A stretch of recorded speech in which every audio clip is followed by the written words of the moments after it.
This is an addendum to video 56, in which I went over some things I found on the portrait The Two Most Noble Henries of Henry de Vere and Henry Wriothesley. There's the theory that Wriothesley was the son of Queen Elizabeth and Edward de Vere, and another posited by Alexander Waugh that Henry de Vere was the son of Henry Wriothesley. In this video, I found something that may be telling us both theories are true. First, without getting into any kind of codes, it's important to understand that the portrait has words in English, French, German, Spanish, and Latin, which can be seen without having to decipher anything. Beneath Henry de Vere's horse, near the spur, is the German word for the. The spur points to words etched on the buildings, spelling Hijo 18 null. Hijo, H-I-X-O, is a Spanish word for son, also spelled I-X-O. Hijo 18 null means son 18 invalid. The portrait's inscription is written in English, and there's a banner with Henry de Vere's family motto, Vero nihil verius, Latin for nothing truer than truth. Etched into Henry de Vere's crown are markings spelling Oxon, O-X-O-N, which is the Latin abbreviation for Oxonia, meaning from Oxford. There's more going on with these letters, which I explained in the other video. By Henry Wriothesley's crown, written in French, is a banner with his family motto, which means one for all for one. Notice that un, meaning one, is spelled U-N-G, which is an earlier French spelling of the word. Beneath the banner, the Knight of the Garter badge is written in Old Norman French. These earlier languages appearing on the portrait will be significant later. And etched into the decoration of Wriothesley's crown is either Rey or Rex, Spanish or Latin for king. So without having to decode anything, we can see that the portrait has words in English, German, Spanish, French, and Latin, and that spellings from an earlier time before the portrait are being used. Alright, now in the other video I show one of the most remarkable codes I've seen, not only because of what it tells us, but also because of the way it's constructed. Letters from Wriothesley's banner are designed to be read counterclockwise with the markings across the front of his crown. I translated everything as King Henry Tudor's son. I have an update for this. In the video, I explained that in French, fils, which I mispronounce as fille, means son, and that fils à Tudor means Tudor's son. I show examples of how hijo, the Spanish word for son, is spelled both H-I-X-O and I-X-O, and here I thought the combination of Spanish and French spelling Hijo a Tudor translated to Tudor's son. But I think the online app provided me with a bad translation. It shows fils à Tudor translating to English as Tudor's son, which I think is incorrect and would have been Tudor's son with an apostrophe S. What I think is correct is when this is read as Spanish. In Spanish, of is usually pronounced de, but sometimes a can be used for of. Hijo a Tudor is Spanish for son of Tudor. In the video, I explained that the letters above and in between the points of the crown are the French words tu, followed by a letter P, which is also a Greek letter R or rho. As we know, T and D have similar pronunciation, as in the word 40. It's spelled with a T, but that's not how we pronounce it. We don't say 40, we say 40. Pronounced altogether is tutor or tutor.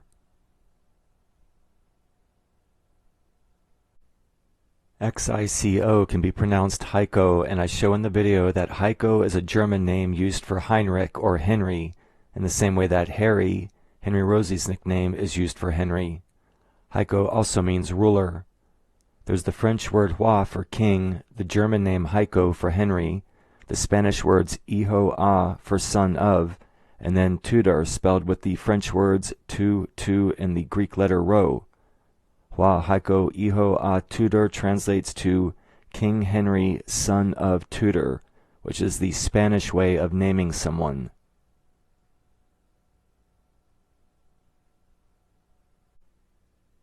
The reason why I went over all that again, other than to update the information, is because the portrait might tell us who the father of this son of Tudor is. I go over some things about the inscription in the other video, but it's also a Cardano grid, similar to the one found in the dedication from Shakespeare's sonnets. In his Fisher Kings videos, Alan Green explains that the inscription is missing a word and punctuation, and when all the letters and single comma are counted, there are exactly 100 characters. As Green explains it, the missing words and punctuation allow the inscription to fit into a perfect grid of 10 columns and 10 rows. Alan offers a possible solution for the grid using a method I don't have much experience working with, and for all I know, maybe he's got it figured out. You can watch his video and decide. A method I'm more familiar with is finding rebuses in a grid. I first saw how the sonnet's dedication is designed to be written into a grid watching Alexander Waugh's videos. He shows how rebuses reveal where Edward de Vere is buried and that there's an illegitimate child in Vere's line. I was able to find a few rebuses, one of which tells us there's a Rose child. It appears in column 18, and I think the implication is that the 18th Earl of Oxford is either the son of Henry Wriothesley or is Henry Wriothesley himself. I go over all this in video 47. Here are the 100 characters of the inscription written into a 10 by 10 grid. The first thing I notice is that there are exactly 2 letter V's right by each other. I wasn't sure what shapes the rebuses might be in, but I saw that both V's spell the name Vere within the shapes of 2 letter H's. The portraits of 2 Henrys, and here we have 2 H's, both comprised of letters spelling Vere.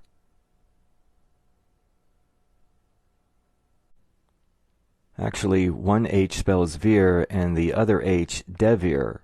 If the letters composing the 2 H's are anagrams meant to be read together, they spell Vere, de Vere, and have the remaining letters B, R, E, and O. In Dutch, the words for brother are broeder and broer. Please forgive my poor pronunciation. There's also the word broe, spelled B-R-O-E, a nickname for a brother that became a surname, first recorded in London in 1647, which isn't that long after the portrait was made. However, Brew originated as a nickname for a brother prior to that.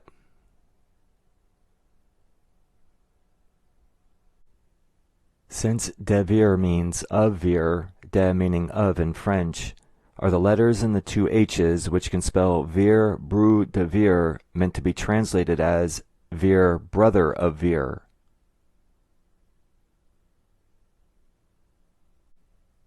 We have a portrait of 2 Henrys, de Vere and Wriothesley, and a lineage that's in question because we're told that Edward de Vere's son, the 18th Earl of Oxford, is null or invalid. Hidden within the inscription, there are these 2 H-shaped rebuses, possibly one for each Henry.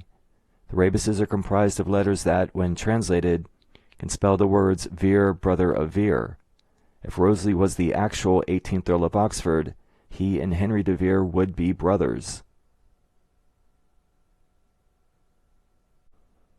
Alright, now here I have to point out that I think the Rosicrucians were involved in the making of the portrait. I believe Edward de Vere was an important figure to the order, and have found examples of Rosy-Cross codes dating back to Shakespeare's first publications, Venus and Adonis and Lucrece. Notice that the decoration next to Henry de Vere is in the shape of a letter R, and Wriothesley's decoration is in the shape of a T. I think these represent the initials RT for Rosy-Cross. It's suspected that Frederick V, one of the ousted kings in the engraving the 2 Henrys portrait is based on, was involved with or had connections to the Rosicrucians. This portrait of Wriothesley depicts the time he spent in the Tower for his role in the Essex Rebellion. As we know, Essex was executed, but Wriothesley was not. It's been suggested that Wriothesley was a Rosicrucian and Freemason, and lets it be known through symbolism in this portrait. I'm bringing up the Rosicrucians because of the next rebuses in the inscription grid. Right before the first H, there's a cross-shaped rebus with letters spelling Rose EX. Maybe Rose X is meant to be read as Rose Cross, but there's another Rose Cross I found that I think's more interesting. At the base of the first H rebus, there's a cross. The center's blank where the E in the middle is, which I'll explain in a minute, but the rebus is comprised of letters spelling F-A-T-E-R, which is the Old High German word for father. In the middle of the rebus, where the arms and base of the cross meet, there's a letter E, which is not included in the spelling of father. However, I thought if this was a rose cross, this is where the rose would be. So I looked for a rose, and at the base of the second H, I found a round rebus, which could be the shape of a rose, with letters spelling S-O-O-N. In Dutch, the word for sun is spelled Z-O-O-N. However, in Old Dutch, prior to when the portrait was made, S-O-O-N was the word for sun. If you feel there's an issue with these words using spellings prior to the time the portrait was made, remember that the words in Wriothesley's banner and Knight of the Garter badge date from these earlier times. Also, the word for son and father, S-O-O-N and F-A-T-E-R, are as close to their English spellings as you can get. They're Germanic spellings, but the way I recognize them is because they're almost English. And maybe that's the point. Alright, now in the middle of the rose, which isn't part of the rebus, is a letter D. And in the middle of the cross, also not a part of the rebus, is a letter E.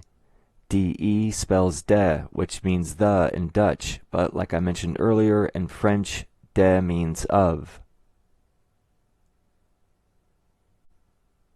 If the cross and rose rebuses are meant to be read together, like the two H's, and we include the letters in the middle of the rebuses as a word that appears between them, is everything an anagram for father of son.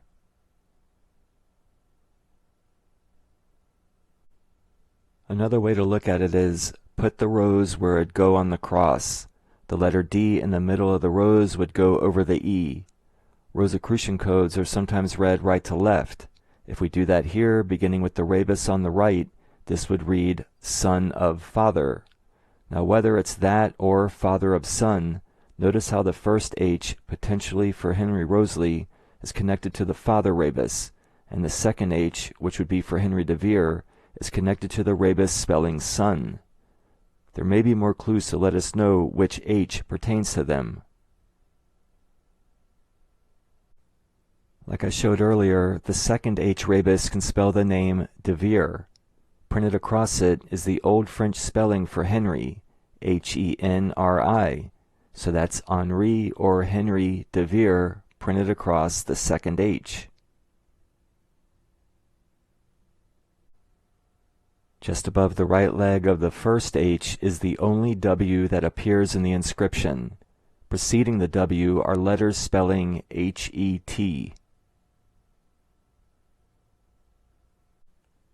From what I've seen, Rosicrucians of the day knew their Greek and Hebrew alphabets. In Hebrew, the letter H is het, sometimes spelled H-E-T. If we read the letters spelling H-E-T or het as a letter H, then above the left and right legs of the first H rebus we have H-W, initials for Henry Wriothesley.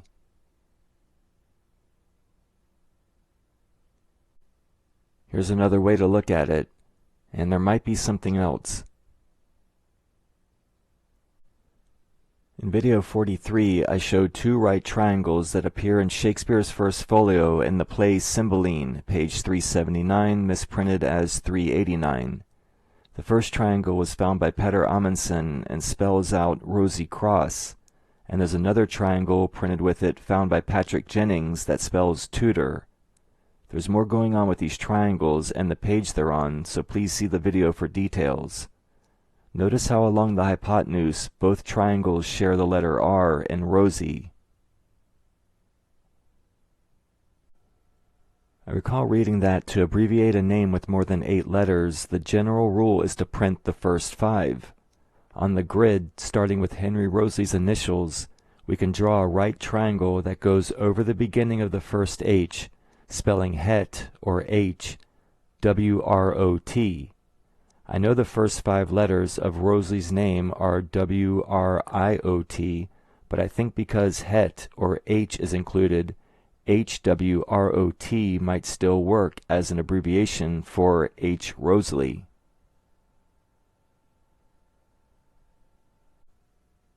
Notice that in the middle of the triangle is the cross-shaped rebus spelling Rose X, possibly for Rose Cross.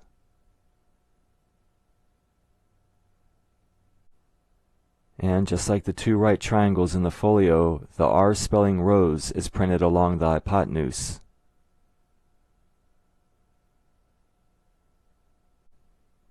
If what I'm showing here was done by design, then we're being told that the first H is for Henry Wriothesley, the second H is for Henry de Vere, that they're brothers, and that Wriothesley is also the father of Henry de Vere.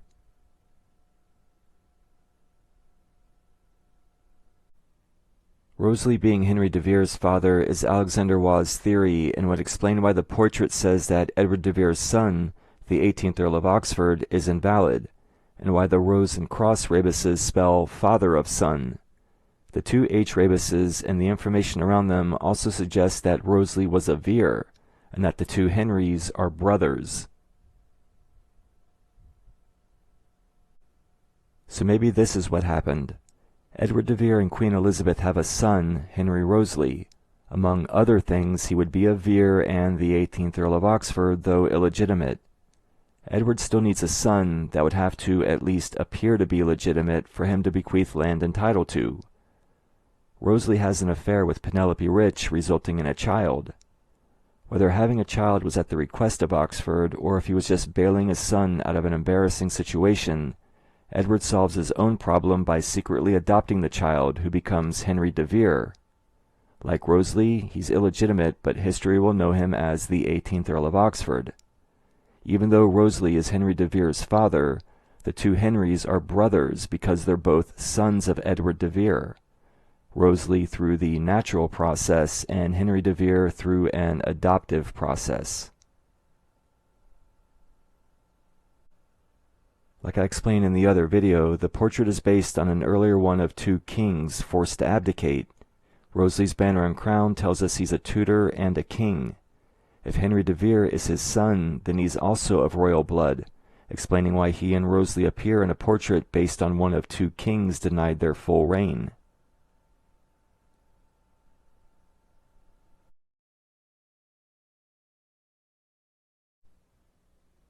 Everything I found occurs after the single comma, beginning with the words, "the 2 most noble Henrys." There is, though, one thing that can be found in the text before the comma. From the start of the inscription, if you count the letters, there are 17, which is then followed by the 4th letter T of the inscription.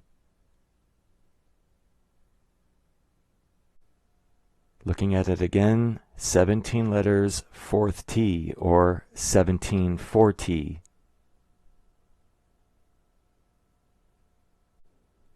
The next 1740s in Wriothesley's banner, which I showed in the other video. The 2-letter U's are drawn to resemble letter V's. Both V's are covered in shadow. In Latin, U and V are the same character with a gematria value of 20. 2 V's equal 40.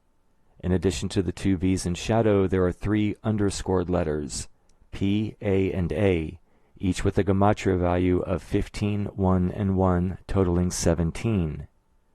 The underscored letters and 2 V's are equivalent to 1740.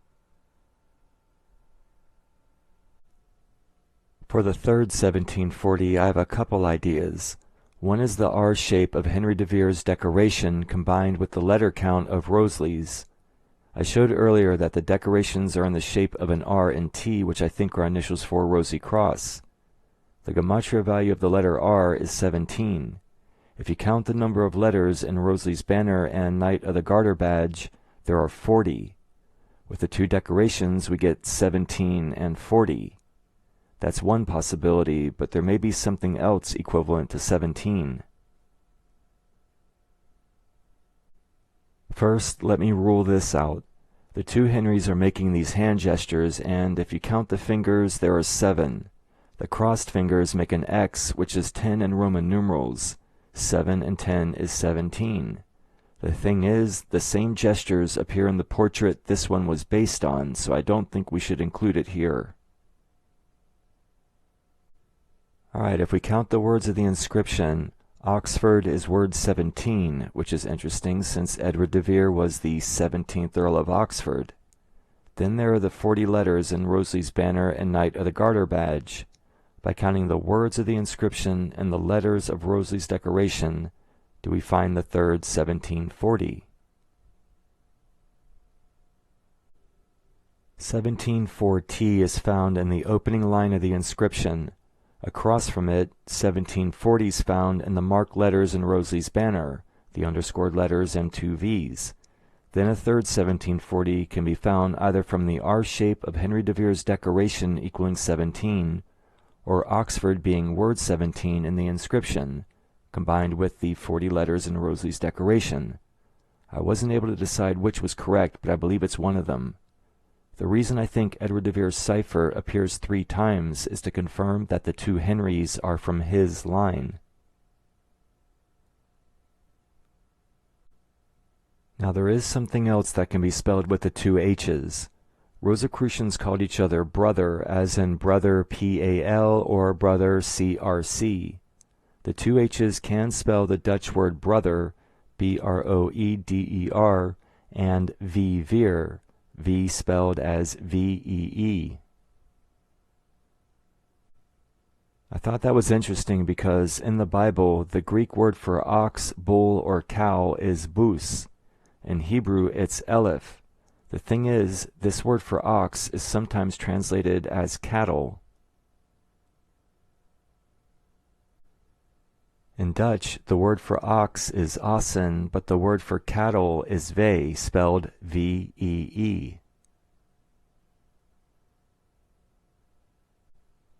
So even though in Dutch ossen means ox and vee means cattle, could the letters V-E-E be implying the word ox in the way that the word for ox is sometimes translated as cattle in the Bible? This would spell brother Vere. Vere spelled with double V, but with the first V hinting at ox or Oxford. In earlier Dutch and many languages throughout Europe, brother is spelled B-R-O-D-E-R without the E in the middle, so this could also be an anagram spelling brother Vere. But I think it makes more sense that the 2 H's are for the 2 Henrys and that the focus is on them. Now, I can't say for certain that I know I'm right about everything I'm showing here, but let me point out one more thing. In his Fisher Kings video, Alan Green explains that the following is missing from the inscription. There should be a comma after the word Henries, followed by the word who, and a period after Southampton at the end.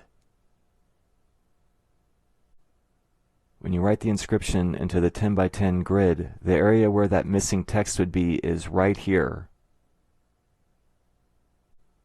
The same area of the grid where the 2 H's and other rebuses are found.